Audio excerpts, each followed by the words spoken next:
Shalom alaihim. Bapak Yahweh memberkati saudara sekalian.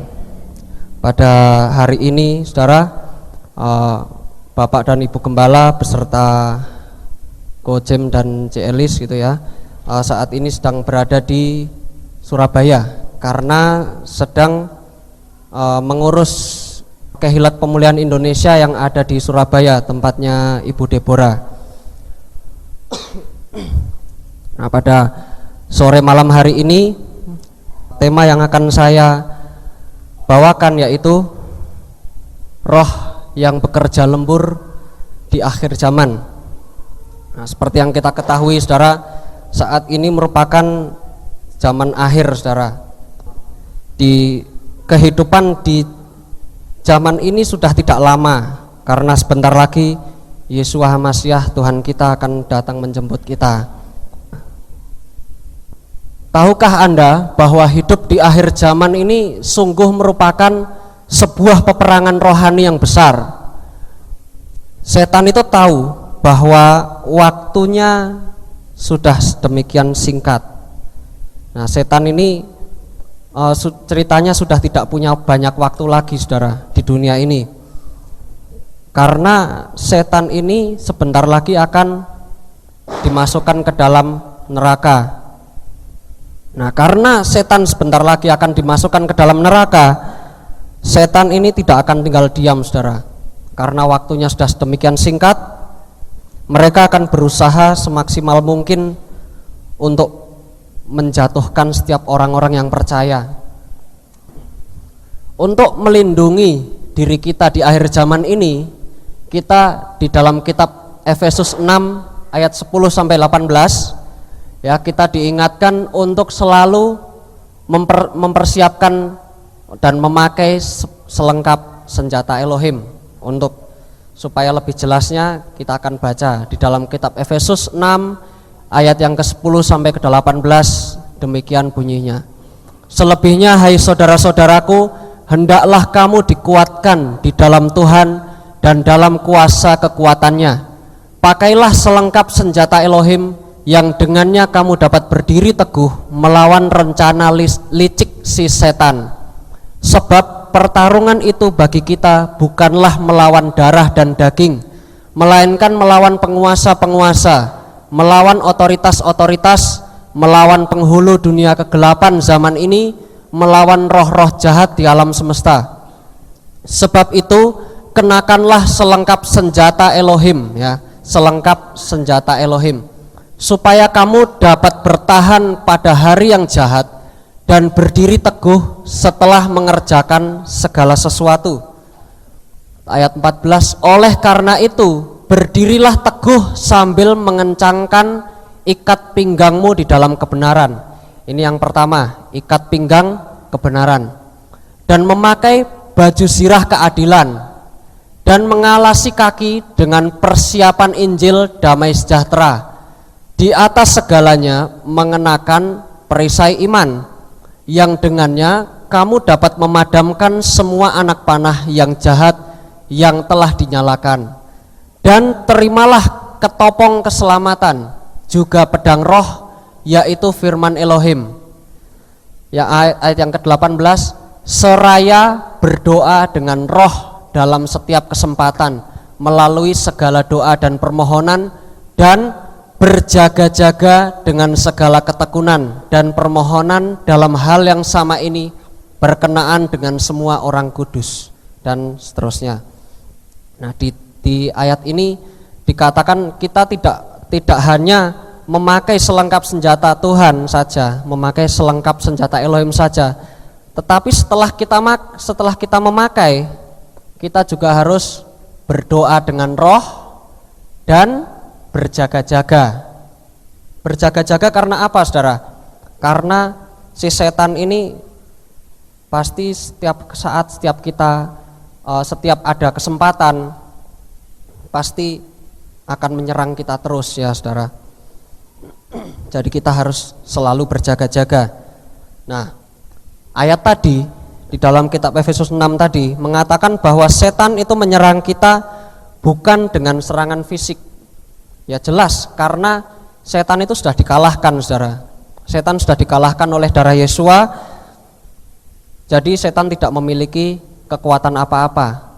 Tetapi setan itu masih memiliki satu cara untuk menyerang kita semua, saudara.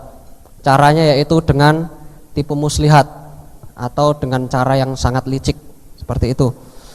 Berikut ini adalah beberapa roh yang bekerja melalui tipu muslihat di zaman akhir ini, atau yang tadi saya katakan pertama, roh yang bekerja lembur di akhir zaman ini. Yang pertama yaitu roh Isabel. Kita baca di dalam kitab Wahyu 2 ayat yang ke-18 sampai ayat yang ke-21, dikatakan, dan tuliskanlah kepada malaikat gereja di Tiatira, putra Elohim yang kedua matanya bagaikan nyala api dan kedua kakinya serupa tembaga yang berkilap, mengatakan hal-hal ini. Aku tahu perbuatan-perbuatanmu dan kasih dan pelayanan dan iman dan ketabahanmu, dan sungguh perbuatan-perbuatanmu yang terakhir lebih daripada yang pertama. Namun aku memiliki beberapa hal terhadap engkau, karena engkau mengizinkan wanita Isabel yang menyebut dirinya sendiri seorang nabiah mengajar dan menyesatkan hamba-hambaku supaya melakukan percabulan dan memakan yang dikorbankan kepada berhala. Dan aku telah memberikan waktu kepadanya supaya dia bertobat dari percabulannya, tetapi dia tidak bertobat. Di sini dikatakan yaitu roh Isabel itu adalah merupakan roh yang dominan yang akan menukarkan peran suami dan istri. Nah, seperti kita ketahui bahwa di kitab suci, ya saudara, Isabel itu punya suami namanya Ahab. Nah, di dalam kitab suci itu dikatakan bahwa Isabel ini memiliki kuasa yang mendominasi lebih daripada suaminya Ahab. Salah satu cara yang paling ampuh dari setan untuk menghancurkan anak-anak Tuhan yaitu dengan merusak rumah tangga mereka. Salah satu cara yang paling ampuh dari setan untuk menghancurkan anak-anak Tuhan ialah dengan merusak rumah tangga mereka, saudara. Distorsi peran orang tua akan menimbulkan efek berkepanjangan seperti hancurnya rumah tangga dan akan mengganggu anak-anak. Nah, di sini dikatakan kalau misalkan seperti ini, kalau saat orang tua, suami dengan istri sedang berbeda pendapat, yang namanya dua orang yang disatukan itu pasti ada beda pendapat, saudara. Tapi bukan berarti berbeda pendapat itu salah, tidak.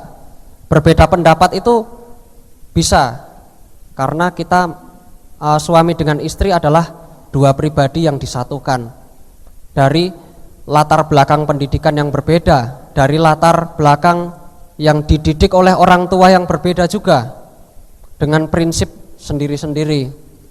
Tetapi pada waktu perbedaan pendapat itu muncul, sebaiknya itu anak saudara tidak usah tahu. Karena apa? Karena pada waktu sepasang suami dengan istri yang sedang berbeda pendapat, yang sedang istilahnya sedang berdebat atau bertengkar seperti itu, kalau dilihat oleh anak saudara, itu pasti akan mengganggu emosional anak tersebut. Nah, seperti ini biasanya anak-anak yang tidak puas dengan keadaan rumah akan melampiaskan emosinya pada pergaulan.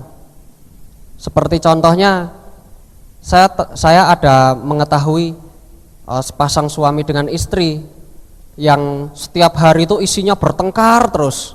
Isinya tidak ada damai sejahtera, tapi mereka bertengkar itu di depan anak mereka. Nah, kemudian anak mereka tersebut berubah menjadi seorang anak yang memberontak atau seorang anak yang berani kepada orang tua, dan pergaulannya pun pergaulan yang di luar yang merusak. Seperti itu.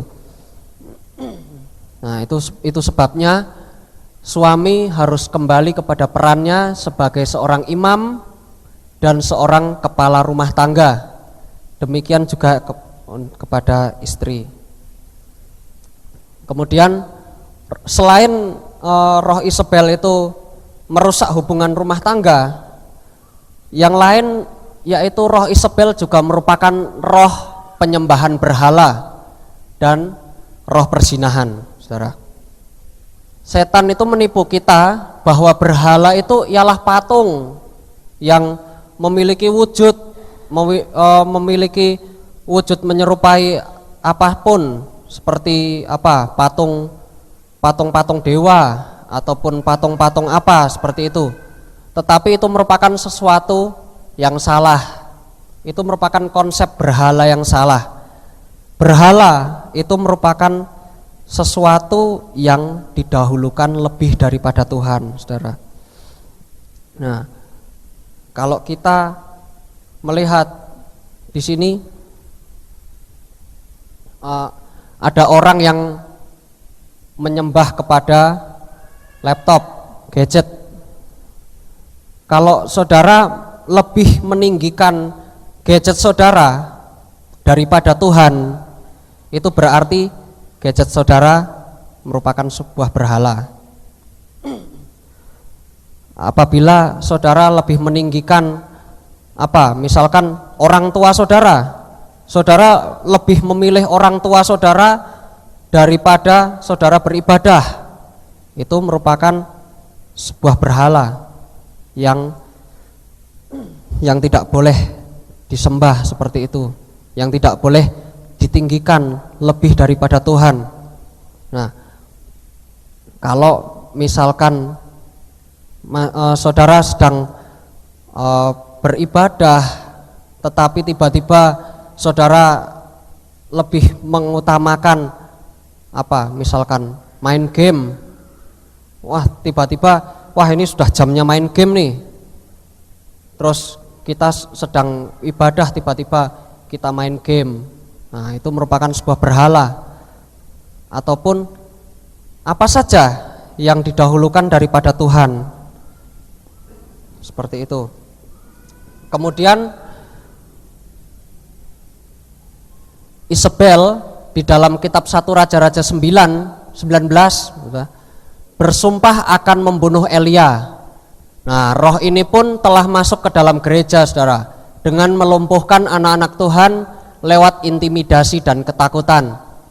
Berapa banyak anak-anak Tuhan pada akhir-akhir ini memilih untuk tidak melayani hanya karena teringat dengan masa lalu mereka. Nah, ini kurang ajarnya setan lagi nih, saudara.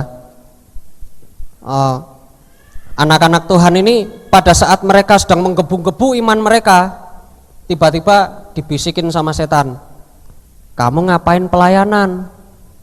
Kamu dulu waktu masih muda kamu ngapain? Kamu waktu masih muda kan begini, kamu waktu masih muda kan seperti itu, kamu tidak layak untuk melayani. Nah, kalau setan bicara seperti ini, saudara, itu sebenarnya setan sedang menjatuhkan iman kita. Dan kita nanti kalau kita mendengarkan setan itu, nah kita akan jadi turun dan berkata, ya benar juga, ngapain saya melayani?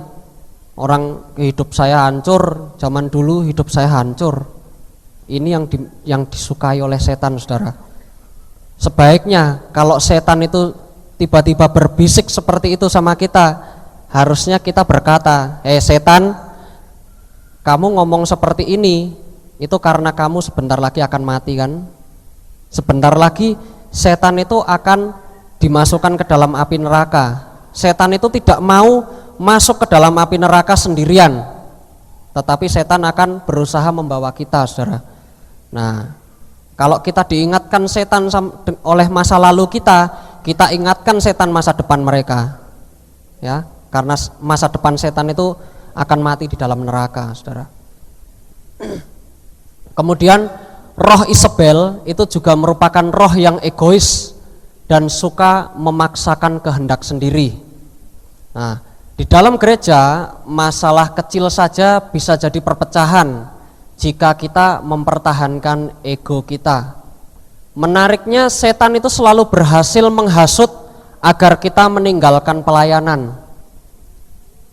Setan itu sukanya hanya menghasut, hanya menguju-ujui, istilahnya nguju-ujui kita. Kamu nggak usah pelayanan, kamu nggak usah ibadah. Ibadah itu buat apa sih? Pelayanan itu buat apa? Kan ada orang lain melayani. Kamu kan nggak pantas melayani. Nah, secara jujur saya sempat hampir terkena ujuk-ujuan dari setan ini, saudara. Dulu pada waktu saya melayani masih menggebu-gebu nih, tiba-tiba saya diingatkan sama setan, kamu ngapain melayani? Kamu ngapain semangat melayaninya, ngapain semangat? Itu yang sebelah sana melayani, yang sebelah sana melayani, tapi hidupnya di luar masih kacau. Itu di sana masih melayani, tapi nggak pernah berdoa. Itu di sana masih melayani. Saya sempat terpengaruh, saudara. Saya sempat terpengaruh sampai pada akhirnya saya memutuskan untuk bulan depan saya mau bilang sama bagian divisinya, saya mau berhenti pelayanan dulu sebentar karena saya mau istirahat. Tapi ternyata Tuhan berkehendak lain, saudara. Saya diingatkan sama Tuhan melalui melalui Bapak Gembala, saudara.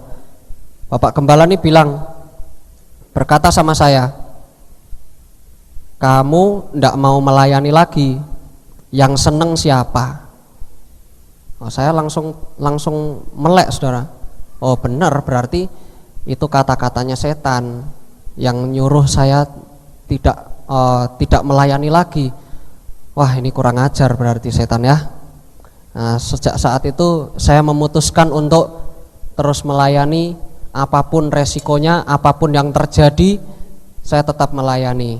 Saya tidak akan melihat kepada manusia, tapi kita akan melihat kepada Tuhan saja. Roh Isabel ini itu juga membuat kita susah untuk menundukkan diri terhadap otoritas, suka membangkang dan lebih suka pamer kerohanian. Kita berdoa dan melayani tetapi hanya untuk status rohani saja. Di sini dikatakan apa? Kita susah untuk menundukkan diri terhadap otoritas. Di Kehilat ini, saudara, itu ada ketua divisi masing-masing, saudara. Di bagian divisi masing-masing itu ada mereka memiliki aturan sendiri-sendiri. Ya, selain aturan utama dari Bapak Gembala, mereka juga mendirikan aturan sendiri-sendiri. Repotnya kalau misalkan ada pelayan yang tidak mau ikut aturan tersebut, atau yang bahkan membangkang, yang enggak mau. Kamu itu siapa? Ketua divisi itu kan sama saya masih lebih tua saya. Nah, ini artinya ini merupakan orang yang dihinggapi oleh roh Isabel, saudara. Karena orang tersebut lebih suka membangkang otoritas yang ada. Kalau ada perintah dari atas, harus seperti ini, harus seperti itu, lakukan saja. Karena apa? Karena itu merupakan aturan yang dibuat oleh Tuhan sendiri. Secara tidak sadar Tuhan membuat aturan tersebut lewat ketua divisi tersebut. Seperti itu ya, saudara. Dan juga lebih suka pamer kerohanian, saudara. Apa maksudnya pamer kerohanian ini? Ini dikatakan kita berdoa dan melayani tetapi hanya untuk status rohani saja. Kita berdoa, kita melayani tetapi hanya untuk pamer. Nah, misalkan seperti itu. Saya tidak menunjuk kepada pelayan yang seperti ini karena saya tidak tahu siapa yang pamer atau siapa yang serius. Tetapi saya berharap bahwa di tempat ini pelayan yang melayani itu tidak hanya sekedar pamer, saudara. Karena kita ini melayani raja di atas segala raja, Kita kalau melayani Tuhan itu kita harus lebih besar daripada melayani manusia. Kita harus melayaninya harus lebih sungguh-sungguh daripada manusia. Karena apa, saudara? Karena kalau kita melayani hanya sebatas melayani, saya bisa main musik, saya tak melayani saja di bagian musik. Tapi hati kita itu melihat manusia, hati kita tidak melihat Tuhan, itu bahaya, saudara. Karena Tuhan itu tidak suka dengan roh kesombongan seperti itu. Dan juga talenta yang saudara miliki itu berasal daripada Tuhan. Kalau saudara tidak diberi talenta oleh Tuhan, saudara tidak punya talenta apa-apa. Saya sadar talenta yang saya miliki itu sepenuhnya berasal daripada Tuhan. Karena apa? Karena saya dulu tidak bisa main musik, saudara. Saya sama sekali tidak bisa main gitar, saya tidak bisa main keyboard, saya tidak bisa main apapun. Saya bisa main musik karena saya mau melayani Tuhan. Nah, saya mau melayani Tuhan dan Tuhan secara tiba-tiba memberi saya kemampuan untuk bermain musik. Seperti itu, saudara. Nah, di sini dikatakan beberapa ciri-ciri manusia yang dihinggapi oleh roh Isabel. Nah, saya memberikan ada 6 poin. Sebenarnya masih ada banyak lagi, saudara, tapi saya persingkat dengan 6 poin ini. Yang pertama yaitu mencari individu lain yang dirasa lebih lemah untuk dikontrol, dipengaruhi, dan didominasi. Nah, ini jahatnya ini mencari individu lain yang dirasa lebih lemah, saudara. Orang itu tidak bisa apa-apa, tak kontrol, perbuat seenaknya sama dia karena saya lebih kuat daripada dia. Nah, ini merupakan roh Isabel, saudara. Yang kedua yaitu membutuhkan pujian dan perhatian yang berlebihan dari orang lain. Kalau tidak dipuji, kalau tidak ditinggikan sama orang lain, marah, saudara. Nah, ini kalau orang ini gila hormat, gila pujian, nah ini berarti ada roh Isabel, saudara. Yang kemudian tidak memiliki kontrol diri, tidak mampu mengendalikan ledakan emosional, tidak peduli dengan apa yang terjadi pada orang lain. Ada orang lain mau kecelakaan di depan kita, tidak peduli. Ada orang lain mau susah di depan kita, kita tidak peduli. Nah, ini sangat bertentangan dengan 613 peraturan dari Torah yang menyebutkan kalau kita harus membantu orang-orang yang membutuhkan, kalau kita harus membantu orang-orang yang kesusahan. Nah, orang yang dihinggapi oleh roh Isabel ini tidak peduli dengan apa yang terjadi pada orang lain. Kemudian yang berikutnya yaitu eksploitatif. Eksploitatif itu artinya meledak-ledak, saudara. Kemudian kasar, kemudian mengambil keuntungan dari orang lain untuk mencapai tujuan diri sendiri. Kemudian manipulatif, cenderung banyak kebohongan. Kalau kita mau apa, kita mau mendapatkan sesuatu, kita cenderung berbuat curang. Kita cenderung membohongi orang lain. Nah, ini merupakan satu dari ciri-ciri roh Isabel, saudara. Kemudian yang berikutnya yaitu membayangkan tentang diri mereka mendapatkan kekaguman, kecantikan, kekuatan, kesuksesan, kecemerlangan, atau pujian cinta yang tidak terbatas. Nah, ini kita orang tersebut membayangkan diri sendiri, wah saya ini orang yang paling dipuji, wah saya ini orang yang paling cantik di dunia, kamu tidak ada apa-apanya sama saya. Nah, ini merupakan roh kesombongan juga, saudara. Kemudian yang berikutnya percaya bahwa ia unggul dan unik dan hanya dapat dipahami oleh orang lain yang memiliki keunggulan. Nah, orang ini menganggap dirinya sendiri, wah saya ini orang hebat, saya ini orang yang talentanya banyak. Kalau orang yang tidak punya talenta tidak mungkin bisa ngerti saya. Nah, ini merupakan bentuk dari roh kesombongan juga, saudara. yaitu roh Isabel juga. Kemudian roh yang kedua yang bekerja lembur di akhir zaman ini yang menyesatkan manusia, yaitu yang kedua adalah roh anti Hamasyah. Di dalam kitab 1 Yohanes atau 1 Yohanes 4 ayat yang ketiga dikatakan, dan setiap roh yang tidak mengakui Yeshua Hamasyah tatkala datang dalam daging, ia tidak berasal dari Elohim. Dan inilah anti Hamasyah yang telah kamu dengar bahwa dia sedang datang, dan sekarang ia sudah ada di dalam dunia ini. Nah, roh anti Hamasyah ini pada dasarnya adalah roh agamawi, saudara.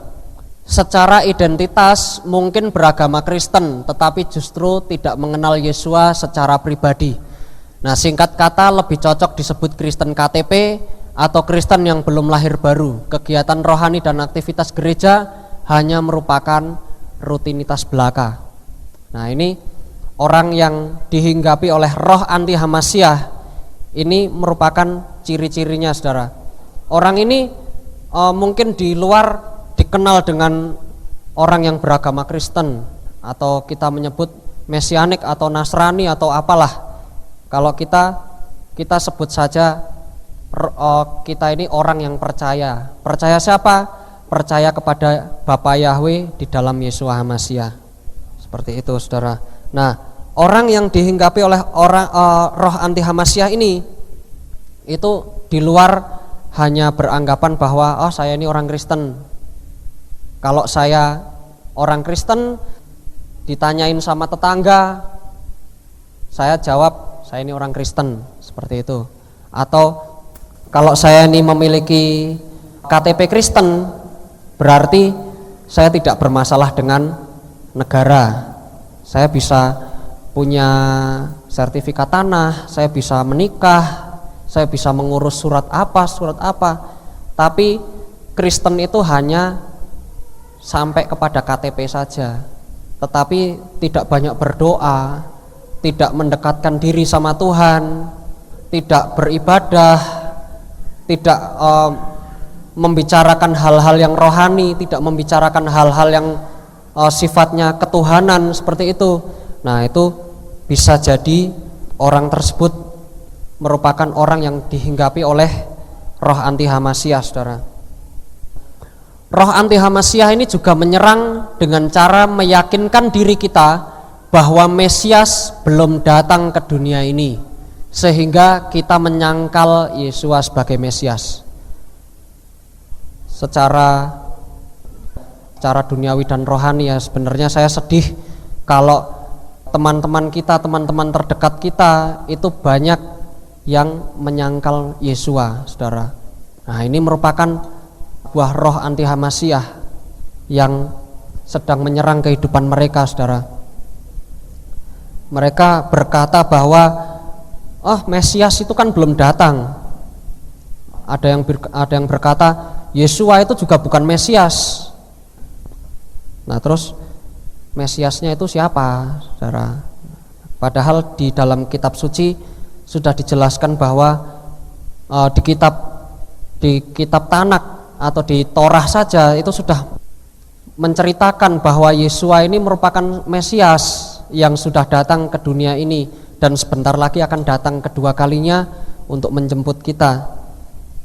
Tetapi mereka ditutupi oleh roh anti Hamasyah ini, saudara. Mata batin mereka sedang ditutupi oleh roh anti Hamasyah sehingga mereka tidak bisa melihat kebenaran, saudara. Seperti itu. Kemudian roh ini juga menyerang dengan cara meyakinkan bahwa sekali Yesus tetap Yesus, katanya, sehingga figur Bapa Yahweh itu diabaikan. Kita melihat di Kristen pada umumnya di luar sana, kalau kita memberitakan tentang nama Yahweh, saudara, itu banyak sekali, lebih dari setengah, ya saya katakan sangat banyak sekali orang yang kita injili tentang nama Yahweh. Setengah dari populasi tersebut menjawab bahwa nama Yahweh itu kan tidak penting. Yang penting kan kita ikut Yesus, katanya. Kalau kita ikut Yesus kita pasti selamat, katanya. Nah, padahal di dalam kitab Yohanes mengatakan kalau barang siapa ia tidak mengaku bahwa akulah dia, aku itu Yesua dan dia itu adalah Bapa Yahweh, maka orang tersebut pasti akan mati dalam dosa-dosanya. Nah, di sana kan dikatakan bahwa Yesua itu adalah Yahweh sendiri. Berarti Yahweh itu juga harus ditinggikan karena Yahweh dan Yesua itu adalah satu, saudara. Orang yang tidak mengakui bahwa Yahweh itu adalah Tuhan dan hanya menganggap bahwa kalau Yesus saja itu selamat, nah berarti orang ini juga dihinggapi oleh roh anti Hamasiah. Seperti itu, saudara. Kemudian roh ini akan bekerja semaksimal mungkin agar kita meninggalkan iman kita. Hati-hati terhadap berkat akhir-akhir ini. Setan akan menawarkan sesuatu yang lebih besar yang mungkin saja akan menyita waktu Anda untuk beribadah dan berbakti kepada Tuhan.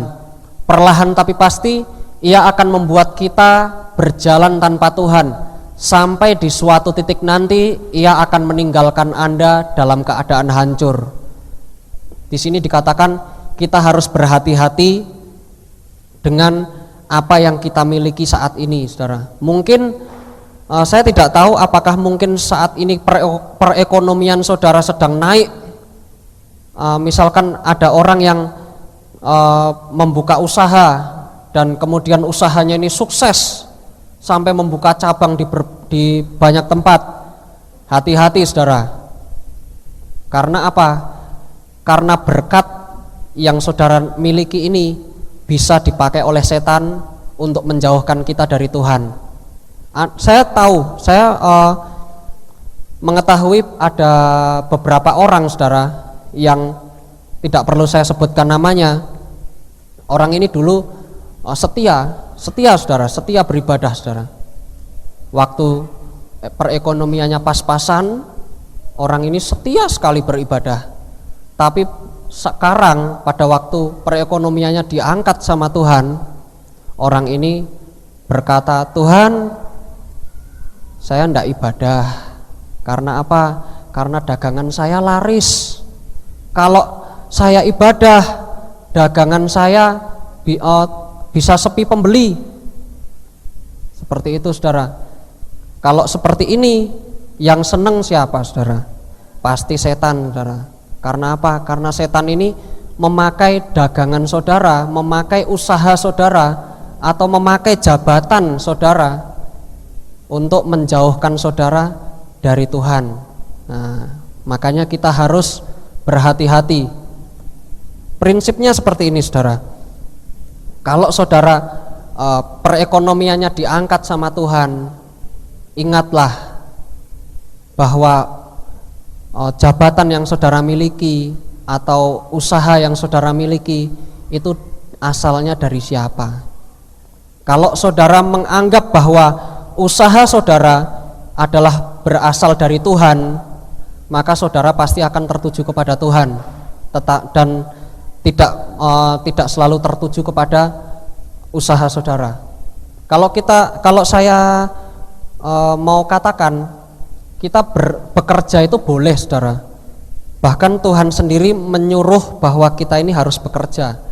Kalau tidak bekerja tidak boleh makan, katanya seperti itu. Tapi apakah dengan pekerjaan yang kita terus-terusan lakukan itu akan menyita banyak waktu? Tapi kita harus terus menyadari bahwa usaha yang saudara miliki itu berasal dari Tuhan, sehingga kalau ada ibadah, nah Tuhan nomor satu, saudara, seperti itu. Ini yang Tuhan mau, saudara.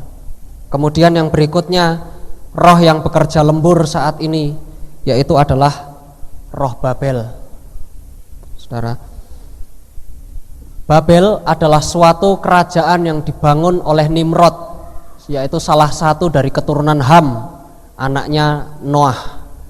Nimrod ini adalah manusia yang mula-mula paling berkuasa di muka bumi ini. Kalau saudara sudah membaca kitab Yaser, saudara, nah ini diceritakan dengan sangat detail sekali bagaimana Nimrod ini menguasai dunia dengan kekejaman yang dia miliki, saudara. Sampai korbannya itu adalah Abraham, tapi Abraham dilindungi oleh Bapa Yahweh. Nah, roh ini atau roh Babel ini adalah roh aku atau roh egois, saudara. Jika keakuan kita lebih besar, maka Tuhan akan semakin kecil dalam hidup kita. Sedangkan di dalam kitab Yohanes 3 ayat yang ke-30 dikatakan, seharusnya lah dia bertambah-tambah dan aku menjadi berkurang. Dia di sini adalah Tuhan. Harusnya Tuhan itu semakin hari semakin besar di dalam hidup kita, dan kita harus semakin hari semakin merendahkan diri di hadapan Tuhan. Tapi kalau kita melakukan segala sesuatu dan kita menganggap, Tuhan, ini kan usaha saya yang bekerja, saya yang berusaha, saya yang mondar-mandir ke sana kemari, cari uang, cari orang, cari pelanggan. Engkau kan tidak berbuat apa-apa. Nah, ini adalah roh Babel, saudara. Ini merupakan roh yang egois, dan Tuhan itu tidak suka seperti itu.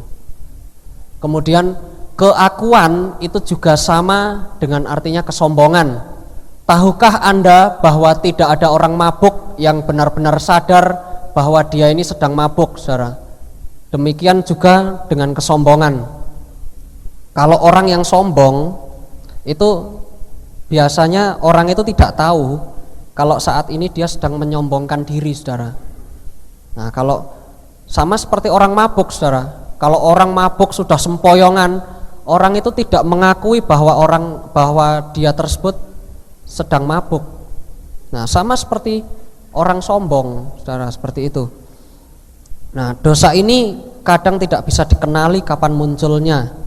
Bisa saja memiliki sesuatu yang lebih sedikit daripada orang lain, kita sudah sombong dalam hal kecil. Misalkan kita baru saja beli motor baru, saudara. Platnya masih hitam, platnya masih putih, putih dengan tulisan merah itu.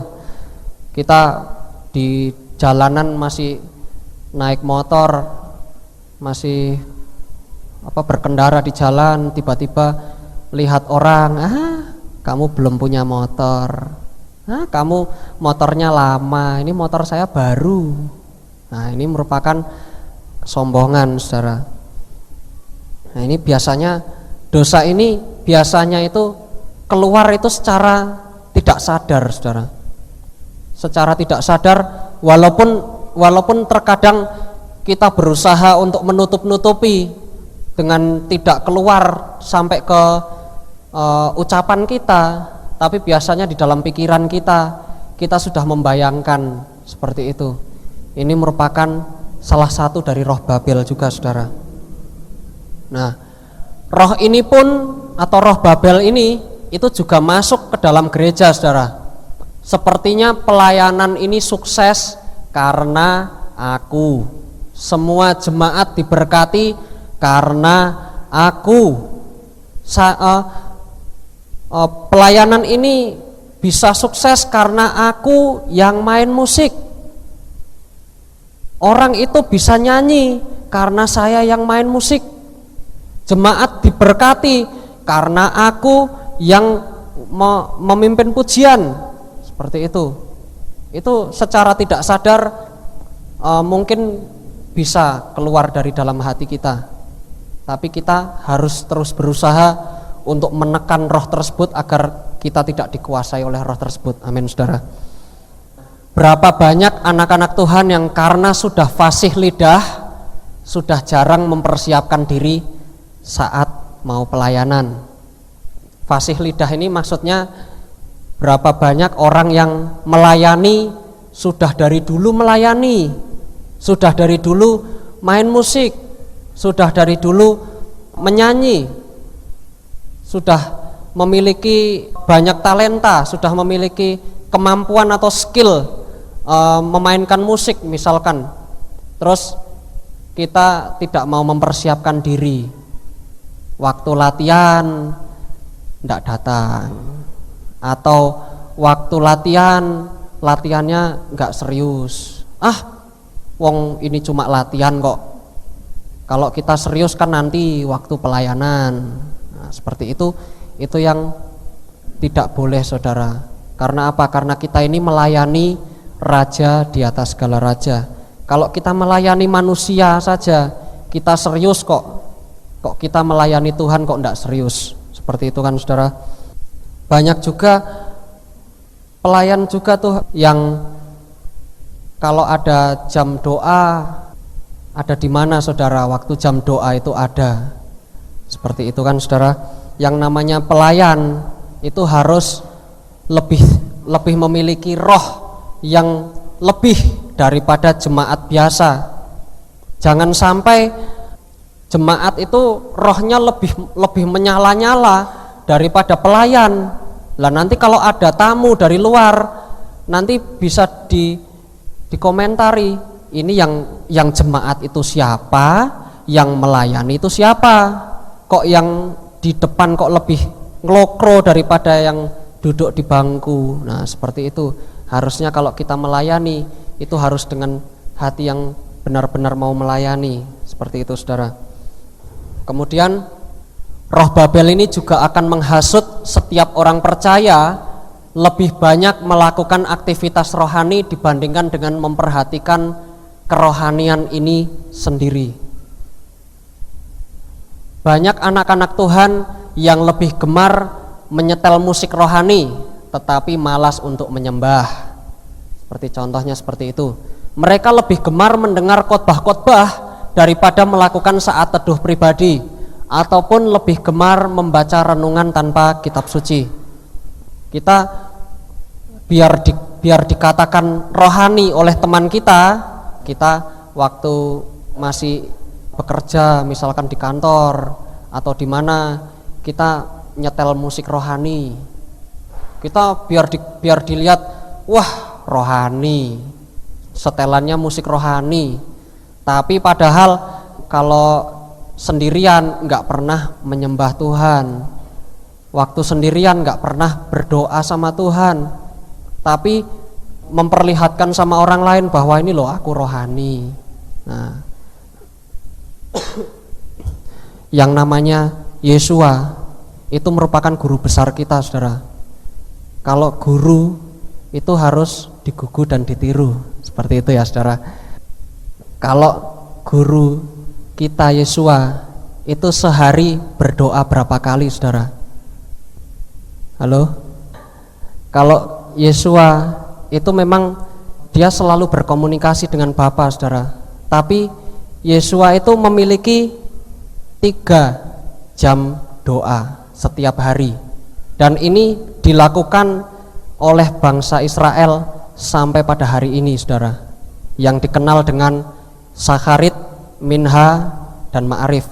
Sakarit itu adalah doa pagi, saudara. Doa pagi yang biasa dilakukan pada saat matahari itu mulai terlihat, mulai muncul. Ya masih remang-remang seperti itu, antara sekitar jam 5 sampai jam 6. Seperti itu. Itu adalah Sakarit. Kemudian Minha itu adalah jam doa yang dilakukan pada siang hari. Jam berapa? Pada saat matahari itu ada di puncak, atau sekitar jam 12 siang. Nah, kemudian Ma'arif itu diambil dari kata eref yang berarti sore hari. Sore hari itu jam berapa?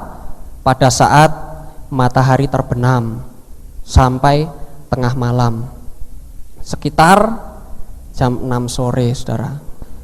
Harusnya kalau kita mau meniru guru besar kita harusnya banyak-banyak berdoa, saudara.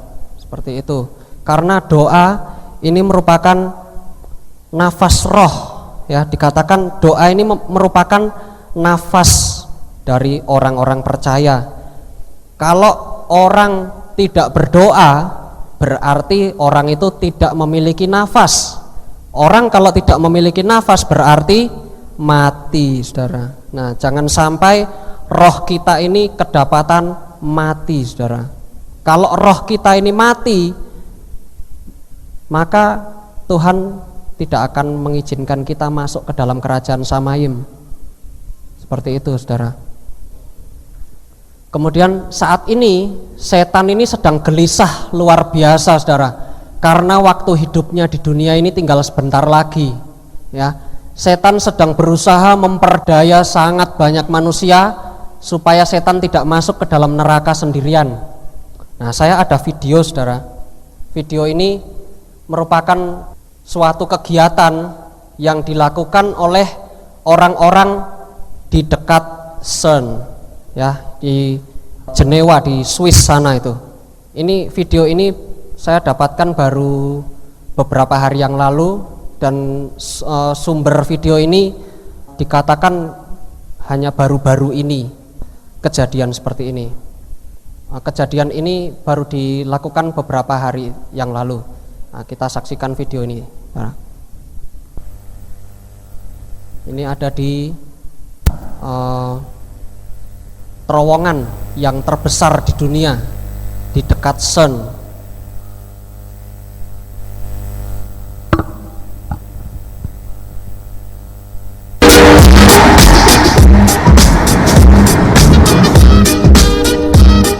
Adalah merupakan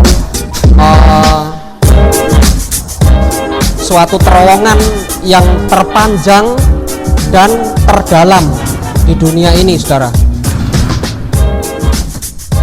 Ini terowongan ini juga didatangi oleh leader dari Jerman, Perancis, dan Italia, dan juga diberkati.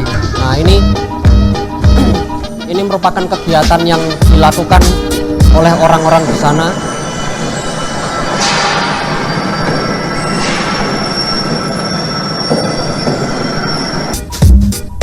Ini ada patung lembu, ada patung domba,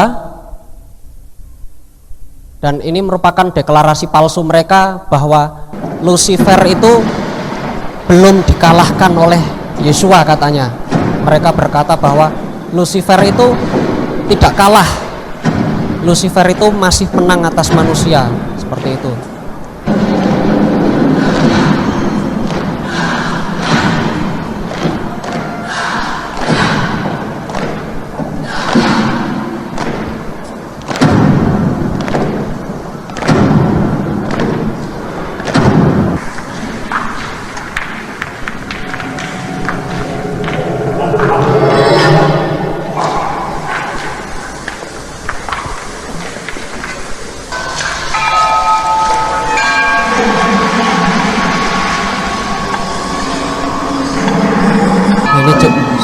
Saudara juga bisa melihat ada orang yang memakai kostum Baphomet, saudara. Baphomet itu merupakan maskot mereka yang merupakan setan kepala kambing itu, saudara. Ini juga ada blood sacrifice. Blood sacrifice itu pengorbanan darah. Nah, ini dengan paus, tapi bukan Paus Fransiskus, ya.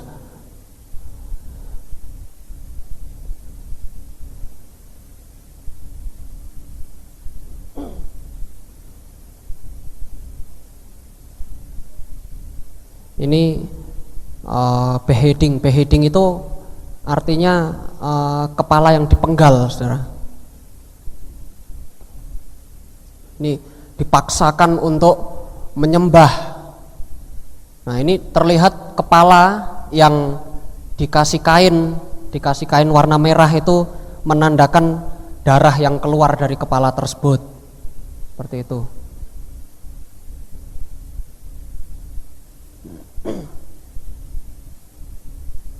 Ini wanita yang ada di kitab Wahyu yang menunggangi binatang buas tersebut, katakan seperti itu.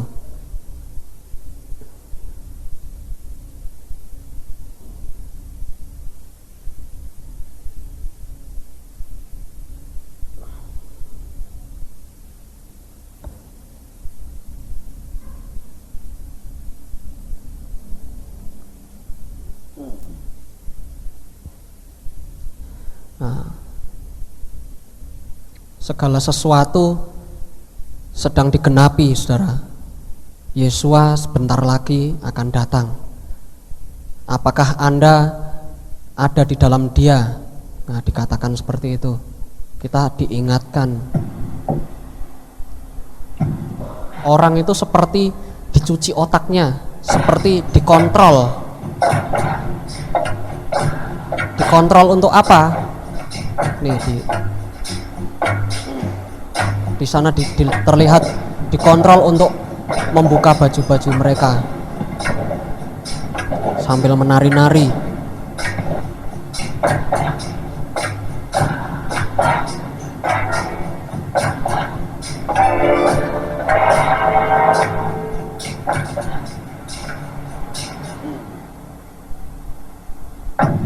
Dan mereka terlihat seperti zombie, saudara. Seperti tidak punya nyawa, seperti itu. Nah, ini apa ini? Malaikat. Nah, tertulis apakah ini seorang malaikat?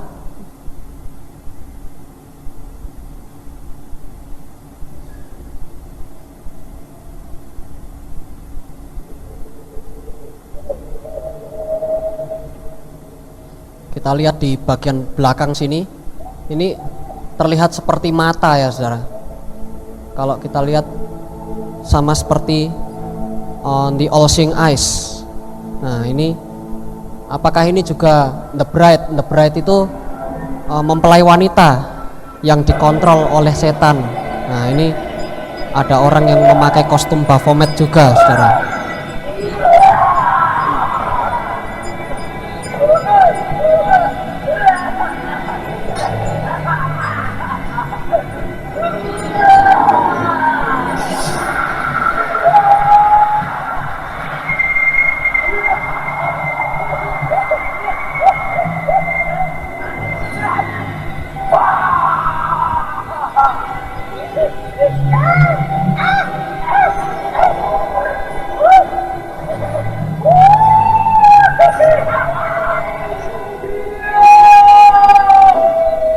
Terlihat mereka sepertinya seperti kesetanan, seperti itu ya, saudara.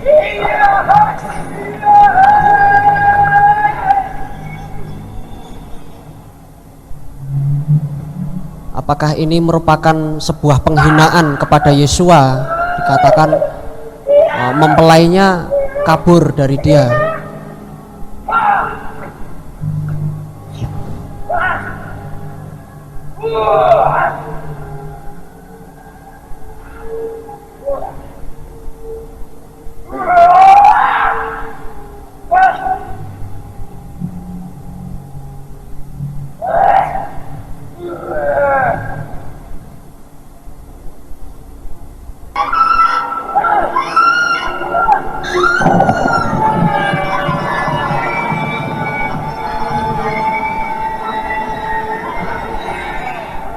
Dan yang terakhir seperti itu, terlihat mempelai yang seharusnya menghampiri Yesua, mempelai tersebut menghampiri setan itu, setan kepala kambing itu. Ini di dalam kitab Wahyu pasal 13 ayat yang ke-12 tadi.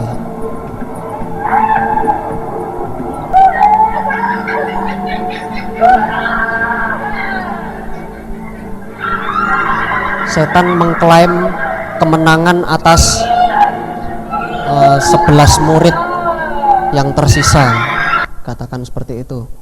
Nah, ini di dalam kitab Wahyu pasal yang ke-13 ayat yang ke-7. Setan tahu bahwa mereka hanya memiliki waktu yang sedikit. Pertanyaannya, apakah saudara juga tahu bahwa setan ini hanya memiliki waktu yang sedikit?